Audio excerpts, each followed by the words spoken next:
Hello student, today I discuss about the neuron structure. দেখো আজকে আমি তোমাদের নিউরনের স্ট্রাকচার সম্পর্কে গঠন সম্পর্কে আলোচনা করছি। তো at first I draw a neuron. দেখো তোমরা লক্ষ্য করো এখানে প্রথমে আমি সেল বডিটা এখানে এঁকে নেব।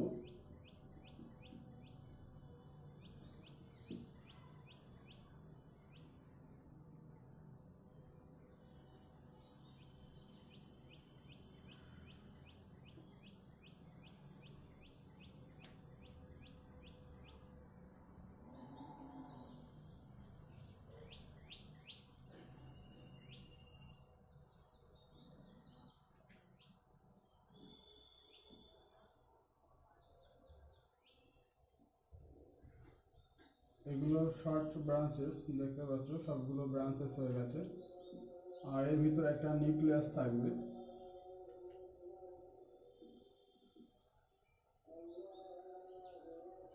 ওকে, দিস ইজ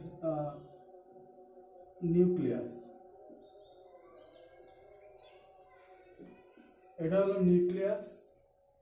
আর এই যে শর্টগুলো রয়েছে এটা হলো তোমার সেল বডি।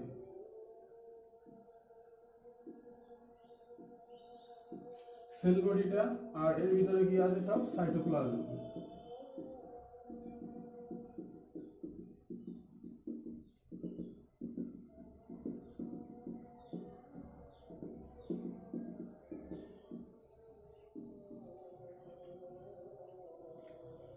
পুরো ছবিটা এঁকে দিয়ে দেখো।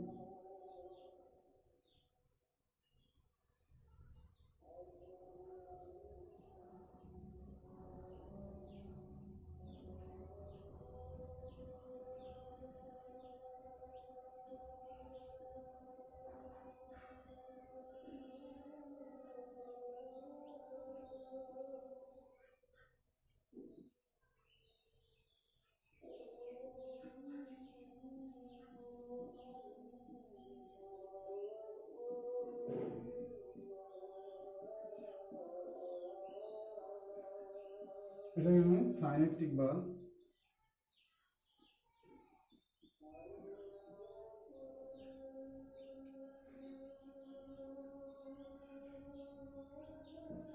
সাইনেপটিক বাল্ব, তো এটাকে আমরা বলছি সোয়ান সেল।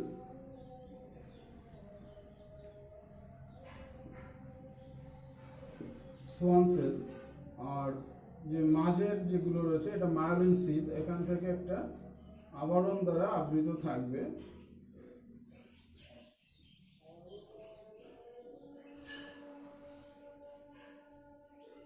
সেই আবরণকে, এটা একটা প্রোটিন লেয়ার, এই আবরণটা হলো একটা প্রোটিন লেয়ার, যেটাকে আমরা বলছি মায়োলিন শিট।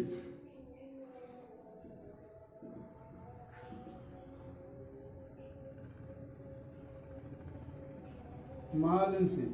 আর এই যে দুটো মাঝখানে, এখানে কোনো মায়োলিন শিট থাকবে না, এটাকে নোড অফ র্যানভিয়ার, মানে বাংলা যেটাকে আমরা বলছি র্যানভিয়ারের পর্ব, ঠিক আছে। আর এই যে বড় প্রবর্ধক যেটা, সেটাকে আমরা বলছি অ্যাক্সন। আর এটা শর্ট শর্ট যে ব্রাঞ্চেস, এগুলোকে আমরা বলছি ডেনড্রাইট।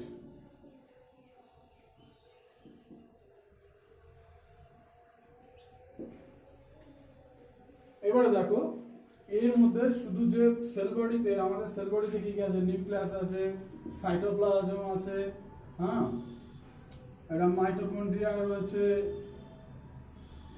এটা মাইটোকন্ড্রিয়া, মাইটোকন্ড্রিয়া, মাইটোকন্ড্রিয়া রয়েছে, হ্যাঁ। এখানে কিন্তু একটা কথা, যে আমাদের অন্য সেলগুলো কি হয়, অন্য সেলগুলো আমাদের একটা সেল ডিভিশনের মাধ্যমে সেন্ট্রোজোম ইজ প্রেজেন্ট, বাট আমাদের যে এটাকে নিউরনে কিন্তু কোনো সেন্ট্রোজোম প্রেজেন্ট নেই।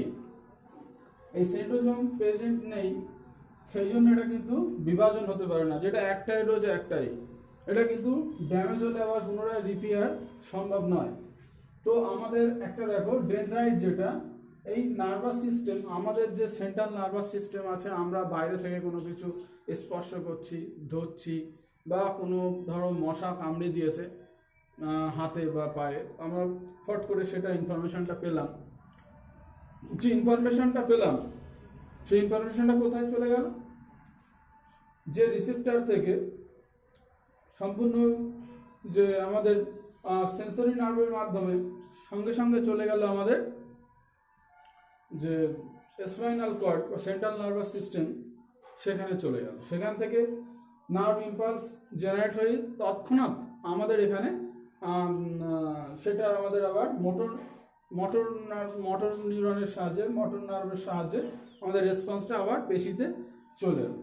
তো এই যে সিস্টেমটা, এই সিস্টেমটা জেনারেট করছে, যার ফলে আমরা কোনো কিছু বুঝতে পারছি বা দেখছি, বা কোনো স্পর্শ, কোনো কিছু ধরছি, অনুভব করছি, সব কিছুতেই এই সমস্ত আমাদের বডিতে প্রায় 10 মিলিয়নেরও বেশি এই নার্ভ আমাদের দেহে আছে। ওকে, এই নিউরন বিভিন্ন ধরনের হয়। এবারে দেখো, এই নিউরনের আমি যেটা বললাম ডেনড্রাইটের ফাংশনটা, ডেনড্রাইটের মাধ্যমে আমাদের স্নায়ু যে স্পন্দন বা নার্ভ ইম্পালস, সেই ইম্পালসটা আমাদের সেল বডিতে প্রথমে পৌঁছে গেল। সেল বডি থেকে কি হলো, যে ইনফরমেশনটা আমরা ডেনড্রাইটের মাধ্যমে transmit information towards the nerve cell বা বডি সেল, যে ইনফরমেশনটা আমরা পেলাম সেই ডেনড্রাইটের মাধ্যমে কারক থেকে সম্পূর্ণ চলে এলো আমাদের সেল বডিতে।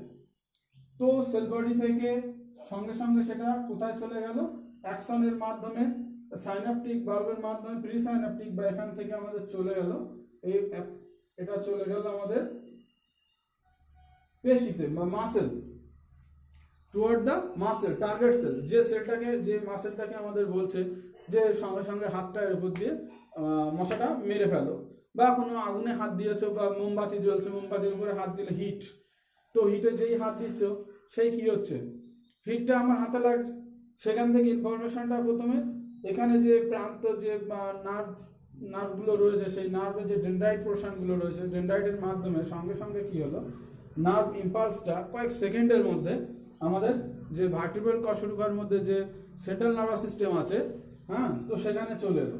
সেখানে চলে আসার সঙ্গে সঙ্গে প্রথমে সেল বডি থেকে এবারে কি হবে, ইনফরমেশনটা চলে এলো। ইনফরমেশনটা চলে আসার পরে আমরা যখন যে কাজটা করব, যে হাতটা আমরা সঙ্গে সঙ্গে সরিয়ে নেওয়ার জন্য যে অ্যাকশনের মাধ্যমে ইনফরমেশনটা চলে যাবে মাসেল বা পেশিতে। ওকে, তো আমাদের এই টোটাল যে আর একটা সবগুলো মোটামুটি দেখিয়ে দিয়েছি, সেল বডি, নিউক্লিয়াস, মাইটোকন্ড্রিয়া, হ্যাঁ, গলগি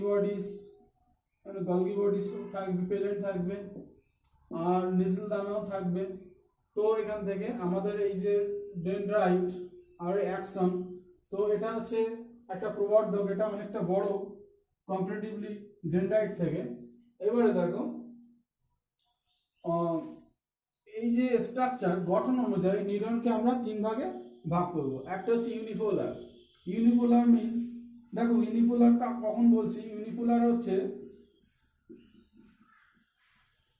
ইউনিপোলার নিউরন। তা ইউনিপোলার নিউরন হচ্ছে এই একটা সেল বডি থেকে একটাই প্রবর্ধক বেরিয়ে এসছে, সেখান থেকে একটা হচ্ছে অ্যাকশন, একটা হচ্ছে ডেনড্রন, অ্যাকশন ডেনড্রন বা ডেনড্রাইট। অ্যাকশন আর ডেনড্রাইট এটা হচ্ছে ইউনিপোলার। পরে আমরা আরেকটা যেটা করছি, এটা হচ্ছে আমাদের বাইপোলারটা দেখো,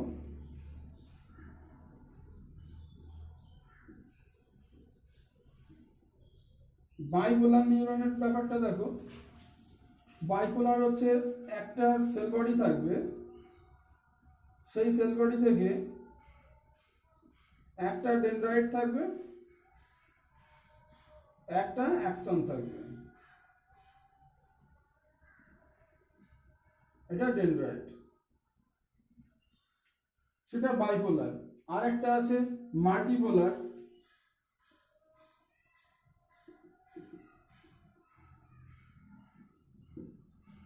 মাল্টিপোলার মানে এই যেটা এসেছে সেটা মাল্টিপোলার, মানে অনেকগুলো ডেনড্রাইট থাকবে, অনেকগুলো ডেনড্রাইট থাকবে, অ্যাকশন একটা থাকবে। তো অনেকগুলো ডেনড্রাইট থাকলে তাকে আমরা কি বলছি, তাকে আমরা মাল্টিপোলার বলছি। এবারে দেখো এই যে টোটাল যে নার্ভাস নিউরন, এই নিউরনের এটা আমি বললাম স্ট্রাকচার অনুযায়ী, গঠন অনুযায়ী নিউরনকে আমরা 3 ভাগে ভাগ করছি। এবার যে কাজ অনুযায়ী নিউরনকে আমরা 3 ভাগে ভাগ করতে পারি। তো কাজ অনুযায়ী আমরা নিউরনকে 3 ভাগে ভাগ করব। সেই ভাগগুলো হচ্ছে একটা সেন্সরি নিউরন, একটা মোটর নিউরন, আর একটা রয়েছে অ্যাসোসিয়েটেড বা ইন্টার নিউরন। খুব ইম্পর্টেন্ট জিনিস এই তিনটে দেখো। এরপরে যখন রিফ্লেক্স অ্যাকশন বা রিফ্লেক্স আর্ট আমি বোঝাবো পরের ক্লাসে, তখন এই ব্যাপার 3টে জিনিসই আমাদের খুব ইম্পর্টেন্ট। এই 3টে না বুঝলে কিন্তু তোমরা সেটা বুঝতে পারবে না। তো ওকে, তো এখানে দেখো সেন্সরি নিউরনটা দেখো। সেন্সরি নিউরনটা হচ্ছে যে সমস্ত নিউরন, বাংলাতেই বলছি আমি, দেখো যে সমস্ত নিউরন আমাদের কারক থেকে, ইফেক্টার থেকে স্নায়ু স্পন্দনটা সেন্ট্রাল নার্ভাস সিস্টেমে পৌঁছে দিচ্ছে, সেন্ট্রাল নার্ভাস সিস্টেমে পৌঁছে দিচ্ছে, যার মাধ্যমে আমরা অনুভব করছি যে কাজটা করছে, রিলে কাজটা করছে, সেটা সেই সমস্ত নিউরনগুলোকে আমরা সেন্সরি নিউরন বলছি। এবার এটা ধরো আমাদের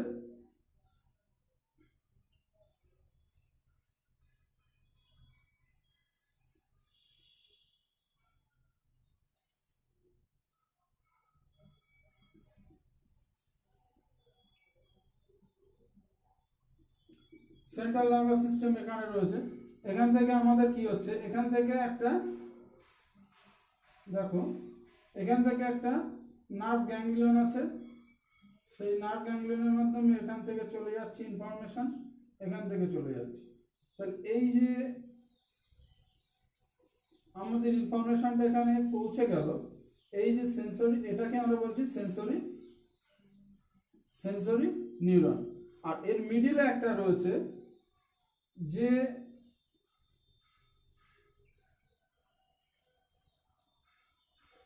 যে মিডিলে কাজটা করে রিলেটা এখান থেকে সেই সেল বডি থেকে এখানে এলো, এই সেল বডি রিসিভ করলো ডেনড্রাইটের মাধ্যমে, তারপরে কি হচ্ছে, এটা হচ্ছে আমরা বলছি অ্যাসোসিয়েটেড বা ইন্টার নিউরন। ইন্টার নিউরনটা একদম এখানেই থাকছে, এবার এ কাজ করছে একটা, তারপরে একটা মোটর নিউরন সে অ্যাকশনটা এখান থেকে রিসিভ করলো, রিসিভ করে পেশিতে, ধরো এখানে বোন আছে, এখানেও বোন আছে, এখানে মাসেল আছে, সেই মাসেলে চলে এলো, মাসেলটা কি কনস্ট্রাকশন করবো এইভাবে, বা এইভাবে কনস্ট্রাকশন করবো। তো বাইসেপ পেশিতে চলে এলো। তো এখান থেকে যে এইটা হচ্ছে মোটর নিউরন। সরাসরি কিন্তু ব্রেন ইনফরমেশন যাচ্ছে না, কিছু কিছু কাজ আছে যে কাজগুলো আমরা উইদাউট হেল্প অফ ব্রেনের সাহায্য ছাড়াই আমরা করে থাকি। যদি ধরো একটা কাজ আমার গরম কিছুতে স্পর্শ করলাম, ইনস্ট্যান্টলি হাতটা অটোমেটিক্যালি সরে যাচ্ছে, তো অটোমেটিক্যালি আমি সরিয়ে নিচ্ছি। তো ব্রেনে যদি পাঠাতে হতো নার্ভ ইম্পালস, তো ব্রেন আবার রিয়ালাইজ করতো যে হ্যাঁ ঠিক আছে, তুমি এবার হাতটা সরিয়ে নেবে, তোমার হাতটা কতটা পুড়েছে, আচ্ছা এইবার তুমি হাতটা তোলো। ততক্ষণে কিন্তু আমাদের হাতটা অলরেডি অনেকটা বার্ন হয়ে যেত, এবং আঙুলটাই হয়তো থাকতো না, বা এমন ধরনের কিছু, বা সুচ ফুটেছে, কাটা ফুটেছে, তৎক্ষণাৎ আমি সরিয়ে নিলাম পাটা, পেরে গিয়ে পা পড়েছে, একটুখানি যে হুল মতো লাগলো, সঙ্গে সঙ্গে আমি পাটা তুলে নিলাম। এবার যদি অত রিয়ালাইজ করতো, ব্রেনে যদি পাঠাতে হতো, তাহলে তো পেরেকটা ফুটতে ফুটতে অনেকটাই পায়ে ফুটে যেত, এবং তারপরে আমার মনে হতো হ্যাঁ হ্যাঁ ঠিক আছে, পেরেক ফুটে গেছে অনেকটা, এবার তুমি পাটা তোলো। তো অনেকটাই কাজটা সেখানে মানে হ্যামারেজ ব্লাড অনেকটাই বেরিয়ে যেত, এবং ব্যথা যন্ত্রণাটা অনেকটা বেশি অনুভব হতো। তো দেখো সেই সমস্ত কাজগুলো কি করছে, সেই সমস্ত কাজগুলো ব্রেনের উপরে না দিয়ে সরাসরি যে আমাদের সেন্ট্রাল নার্ভাস সিস্টেম যেটা রয়েছে, সে তার মাধ্যমেই সে সেখান থেকে ইনফরমেশন পেয়ে অন্যান্য মোটর নিউরন সেই কাজটা করে দিচ্ছে। তো এই গেল টোটাল আমার নিউরন স্ট্রাকচার। দেখো আমি এখানে সবগুলো আমি আবার বলে দিচ্ছি। আমি এখানে ছবিটা এঁকেছি, দেখো এই ছবিটা খুব ইম্পর্টেন্ট। ছবিটা কিভাবে আঁকতে হয়, প্রথমে জাস্ট বডিটা গোল করে নিয়ে তারপর এগুলো আঁকবে। ওকে, অ্যাকশন যেটা আঁকছি এটা সাইন্যাপটিক বাল্বস। দেখো সাইন্যাপটিক বাল্ব এখানে দুটো নিউরনের সংযোগস্থল। ধরো এই একটা নিউরন আর এই একটা নিউরন, এই যে সংযোগস্থলটা, এই সংযোগস্থলটাকে বলা হচ্ছে সাইনাপস। একটা নিউরনের শেষ আর একটা নিউরনের শুরু, that junctional point is called the synapse. Okay, তাহলে একটা নিউরনের শেষ আর একটা নিউরনের শুরু, সেখান থেকে আমরা সেই যে জাংশনাল পয়েন্ট সেটাকে আমরা বলছি সাইনাপস। এই সাইনাপস এখানে এটাও একটা ভীষণ মেকানিজম আছে, এখানে বিভিন্ন ধরনের পদার্থ সিক্রেশন করে, পরে আর একটা সিক্রেশন তৈরি হয়, বা একটা আয়ন বা ইলেকট্রিক রে, সেই ইলেকট্রিক কারেন্ট বলতে কারেন্ট অ্যাকচুয়ালি না, সেই আয়নটা যাবে বিভিন্নভাবে গিয়ে এখান থেকে একটা নিউরন থেকে আরেকটা ইম্পালস প্রবাহিত হবে, নার্ভ ইম্পালস যেটা প্রবাহিত হবে। ওকে, তো এই বিষয়টা তোমরা আজকে জাস্ট নিউরন স্ট্রাকচারটা দেখলে, নিউরনের ফাংশন অনুযায়ী ডিফারেন্সিয়েশন দেখলে, আর নিউরনের গঠন অনুযায়ী স্ট্রাকচার অনুযায়ী আমি ডিফারেন্সিয়েশনগুলো আমি বুঝিয়ে দিলাম তোমাদের আজকে এই অবধি। ওকে, বাই। এখানেই আজকে তোমাদের ক্লাস শেষ। ওকে।